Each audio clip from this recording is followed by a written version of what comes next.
Hola amigos, ¿cómo están? Nos volvemos a encontrar. En el día de hoy vamos a hablar de un tema muy importante dentro de la salud, que es cáncer de colon y recto. El cáncer colorectal, así lo vamos a llamar, es un tumor maligno que se produce en el intestino grueso, el cual está compuesto por el colon y el recto.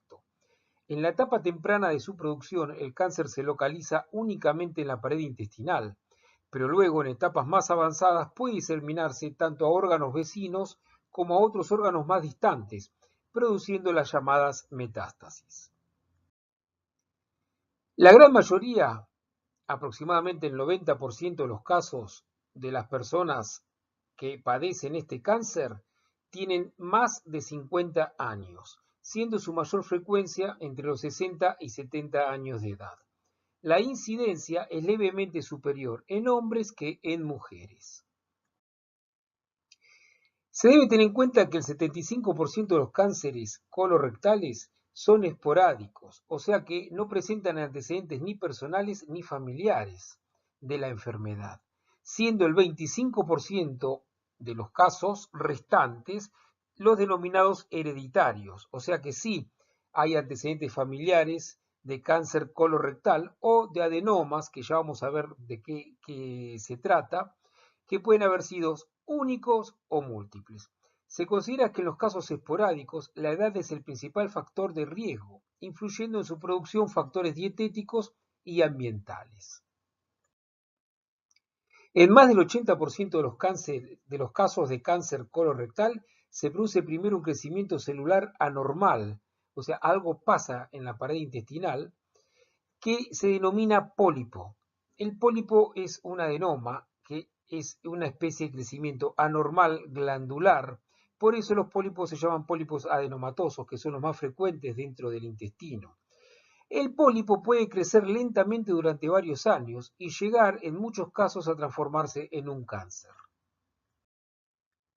En Argentina se diagnostican anualmente alrededor de 13.500 nuevos casos de cáncer colorectal y se producen alrededor de 7.600 muertes por año, lo cual representa 20 muertes por día por este tipo de cáncer.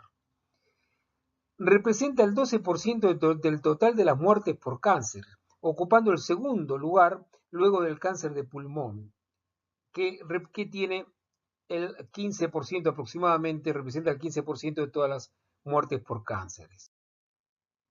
Sin embargo, a pesar de los datos mencionados, que son bastante sombríos, se debe tener en cuenta que el cáncer colorectal es uno de los más prevenibles y cuando se lo detecta en una etapa temprana de enfermedad, tiene alrededor del 90% de posibilidades de curación. Los factores de riesgo de padecer este cáncer son la existencia de pólipos intestinales, las enfermedades inflamatorias, aquellas personas que padecen colitis ulcerosa o la enfermedad de Crohn tienen más chances de tener cáncer colorectal. Las enfermedades hereditarias como la poliposis adenomatosa familiar, en lo cual hay varias personas de la familia que la padecen, el síndrome de Pesch-Jäger, la poliposis juvenil, el síndrome de Lynch y el síndrome de Garner, fundamentalmente. También son factores del riesgo los antecedentes personales de pólipos únicos o múltiples, o sea, aquella persona que ha tenido un pólipo y se lo han resecado, o que ha tenido un cáncer colorectal tratado previamente. Puede llegar a repetirlo en otro segmento. Los antecedentes personales o familiares de pólipos intestinales o de cáncer colorectal, sin importar su edad, también son factores de riesgo. Se han descrito también como factores de riesgo para la producción de este tipo de cáncer a la ingesta de alimentos nocivos, el alcoholismo, el tabaquismo, la obesidad y el sedentarismo. ¿Cuáles son los signos y síntomas? Hay que tener en cuenta que los pólipos menores generalmente no causan síntomas, pueden pasar asintomáticos, desapercibidos, y cuando los presenta son escasos, siendo el más frecuente la presencia de sangre en la materia fecal. Esta sangre puede estar oculta en las heces, por eso la importancia de hacer estudios o ser observable a simple vista. Se debe tener en cuenta que el cáncer colorectal puede permanecer asintomático por un prolongado periodo de tiempo. Esto nos tiene que a nosotros significar una alarma. Los signos y síntomas más frecuentes son sangre en la materia fecal, Cambios en el ritmo evacuatorio, puede ser una persona que ahora pasó a ser constipada o que ahora presente diarrea. Cambio en el tipo de las deposiciones, que antes presentaba normalmente deposiciones más blandas que las habituales o al revés, ahora se han tornado más blandas que antes. La sensación de falta de evacuación completa de los intestinos. La debilidad o la fatiga, esto es cuando ya el cáncer ha provocado por sangrado una anemia. El malestar abdominal persistente, como dolores cólicos, sangrado rectal, pérdida de peso. Es muy importante la prevención en esta enfermedad, como hemos mencionado, debido a la eventual existencia de lesiones precancerosas y a la posibilidad de que este tipo de cáncer pueda permanecer asintomático durante un largo tiempo, años, se torna necesario tomar acciones de prevención, ya que, como hemos mencionado, la detección y eliminación de los pólipos evita que se produzca la enfermedad, y la detección y el tratamiento del cáncer colorectal en una etapa temprana permite la curación de la enfermedad en la gran mayoría de los casos, alrededor del 90% de los casos. La prevención primaria es aquella en la cual la enfermedad todavía no se ha producido. ¿Cuáles son algunas de las acciones que se pueden tomar? Una es desarrollar un estilo de vida basado en consumir alimentos que contengan fibras, especialmente vegetales y frutas, evitar o mantener un consumo bajo de carnes rojas y grasas de origen animal, ingerir productos ricos en calcio, evitar o mantener un consumo bajo de bebidas alcohólicas, realizar ejercicio físico regularmente, evitar el sobrepeso y la obesidad y no fumar.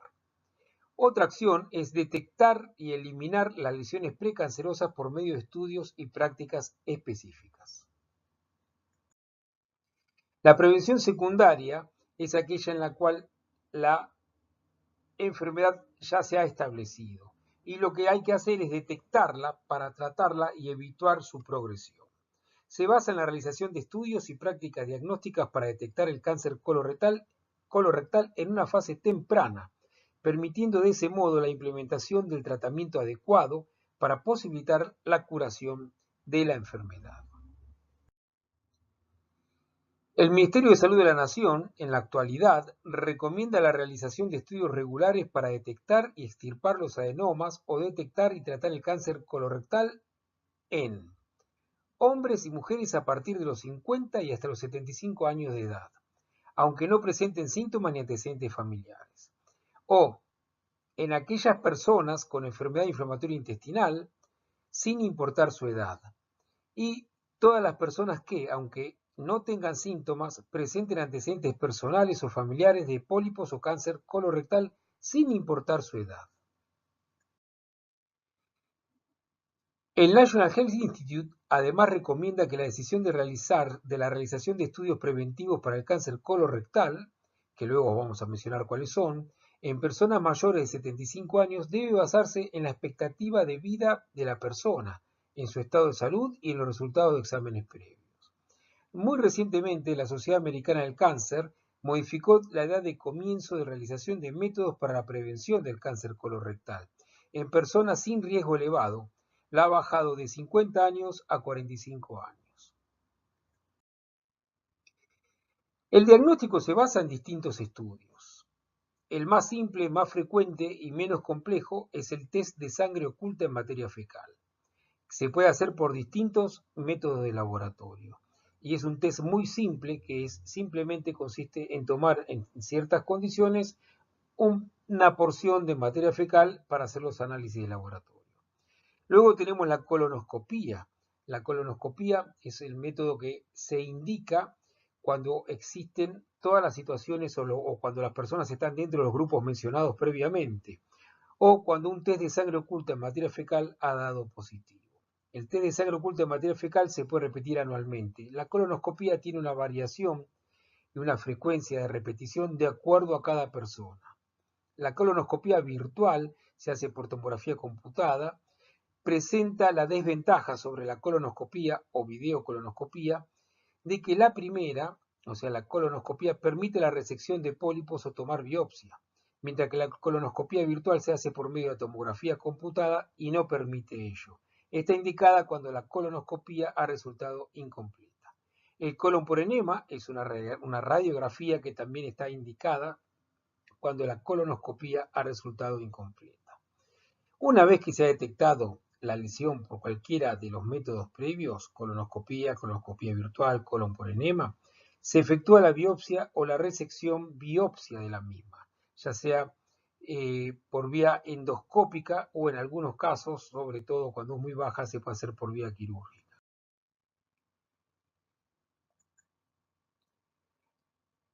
El tratamiento se basa en la estadificación de la enfermedad, o sea, de acuerdo al estadio, si es temprano o avanzado, dentro si tiene metástasis, si no la tiene, a la progresión que ha tenido la enfermedad.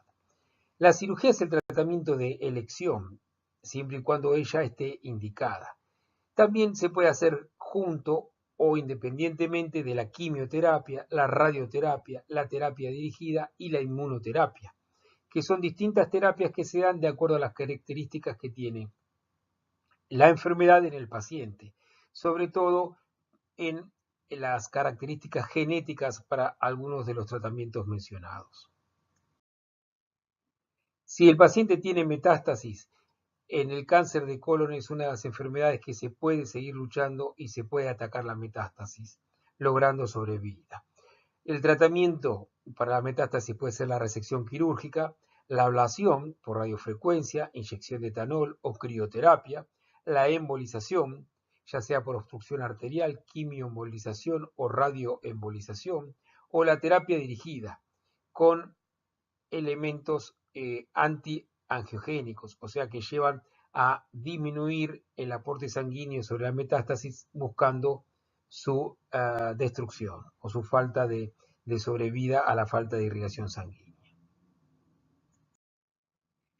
Con respecto a la sobrevida de las personas que padecen cáncer colorectal, depende de la etapa en la cual se la diagnostica y se la trata según corresponda. Se logra la curación de este tipo de cáncer, como ya hemos mencionado, en más del 90% de los casos si se la diagnostica en una etapa temprana, para lo cual es fundamental realizar la prevención de la enfermedad, sin esperar la existencia de síntomas, ya que los mismos suelen presentarse en forma más tardía.